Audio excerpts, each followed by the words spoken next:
Hi every one, 5ാം ക്ലാസ്സിലെ എല്ലാ കൂട്ടുകാർക്കും ഒരു പുതിയ വീഡിയോ ക്ലാസ്സിലേക്ക് സ്വാഗതം. നമ്മളിന്ന് ഡിസ്കസ് ചെയ്യാൻ വേണ്ടി പോകുന്നത് പുതിയ ടെക്സ്റ്റ് ബുക്കിലെ ടൈപ്പ് ക്വസ്റ്റ്യൻസ് ആണ്. ആനുവൽ എക്സാമിന് വരാവുന്ന ക്വസ്റ്റ്യൻസ് ആണ്. ആക്ടിവിറ്റി 3.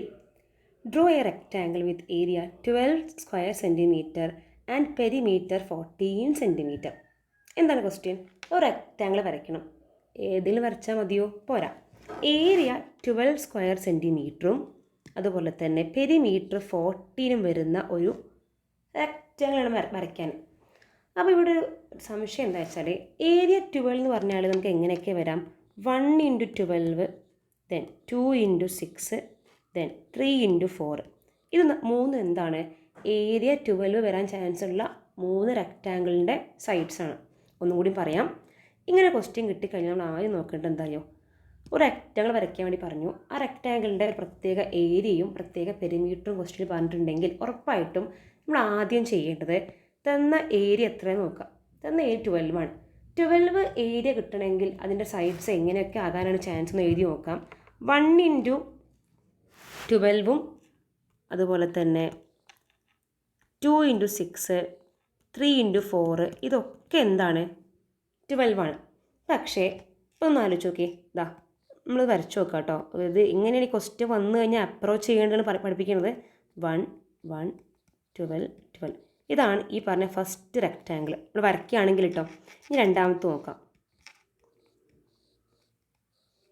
2, 2, 6, 6. ഇനി മൂന്നാമത്തെ റെക്റ്റാങ്കിൾ നോക്കാം. 3, 3, 4, 4. ഈ നമ്മൾ വരച്ച ഈ 3 റെക്റ്റാങ്കിളിൻ്റെയും ഏരിയ എന്താണ്? 12 ആണ്. കാരണം എന്താ? 1 × 12, 12, 2 × 6, 12, then 3 × 4, 12. പക്ഷേ ഒന്നും കൂടി വരയ്ക്കാൻ പറ്റുമോ? ഇല്ല. നമുക്ക് ചോദിച്ച ക്വസ്റ്റ്യനിൽ ഒരു കാര്യം പ്രത്യേകം പറഞ്ഞിട്ടുണ്ട്. പെരിമീറ്റർ 14 ആകണം. അതാണ് ഇവിടുത്തെ ഒരു ട്വിസ്റ്റ്. അപ്പോൾ ഈ ക്വസ്റ്റ്യൻ കിട്ടിക്കഴിഞ്ഞാൽ ആദ്യം കുട്ടികൾ ചെയ്യേണ്ടത് എന്താ അറിയോ? സിമ്പിളായിട്ട് ആ ഏരിയ, ആ പറഞ്ഞ സംഖ്യ കിട്ടാൻ ഏതൊക്കെ മൾട്ടിപ്പിൾസ് ആണ് വേണ്ടത് നോക്കിയാൽ മതി. ഇപ്പോൾ 12 എന്ന ആൻസർ കിട്ടാൻ നമുക്ക് എന്ത് മതി? 1 × 12, 2 × 6 ആൻഡ് 3 × 4. ഇനി ചെയ്യേണ്ടത് ഇതിലേത് ഏത് റെക്റ്റാങ്കിൾ എടുത്താലാണ് പെരിമീറ്റർ 14 കിട്ടുന്നത് നോക്കുക. സിമ്പിളല്ലേ? ഒന്ന് ആഡ് ചെയ്ത് നോക്കാം നമുക്ക്. 1 ഉം 12ഉം 1 + 12, 13, 13 + 12 എത്ര കിട്ടും?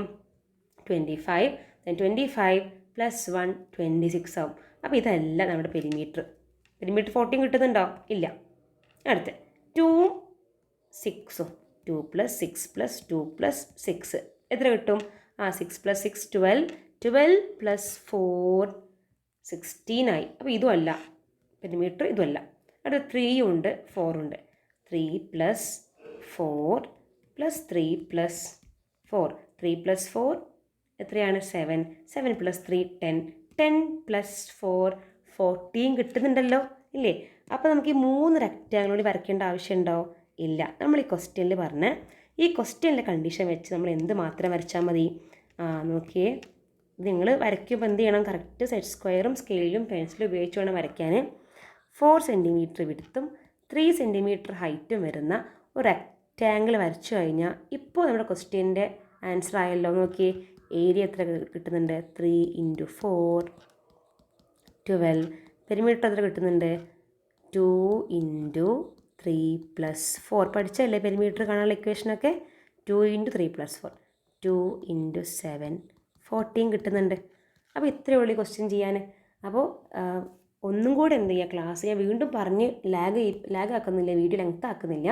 മനസ്സിലാവാത്ത കുട്ടികൾ എന്ത് ചെയ്യുക? വീണ്ടും വീഡിയോ എന്ത് ചെയ്യുക? ഫസ്റ്റ് തൊട്ട് കണ്ടു നോക്കിയിട്ട് പഠിച്ചാൽ മതി. എളുപ്പമാണ്. ഒരൊറ്റ കാര്യം മാത്രം ഫോക്കസ് ചെയ്താൽ മതി. എന്താണോ പെരിമീറ്റർ പറഞ്ഞിട്ടുള്ളത്, ആ പെരിമീറ്റർ എന്താണോ ഏരിയ പറഞ്ഞിട്ടുള്ളത്, ആ ഏരിയനെ വേണം ഫോക്കസ് ചെയ്യാൻ. ഏരിയ 12 ആണ്. ഓക്കെ. അപ്പോൾ ഏരിയ എന്താണോ പറഞ്ഞിട്ടുള്ളത് ആ ഏരിയനെ ഫോക്കസ് ചെയ്തിട്ട് ആ ഏരിയ കിട്ടാൻ ചാൻസ് ഉള്ള വശങ്ങൾ ഏതൊക്കെയാണെന്ന് നോക്കുക. സൈഡ്സ് നോക്കുക.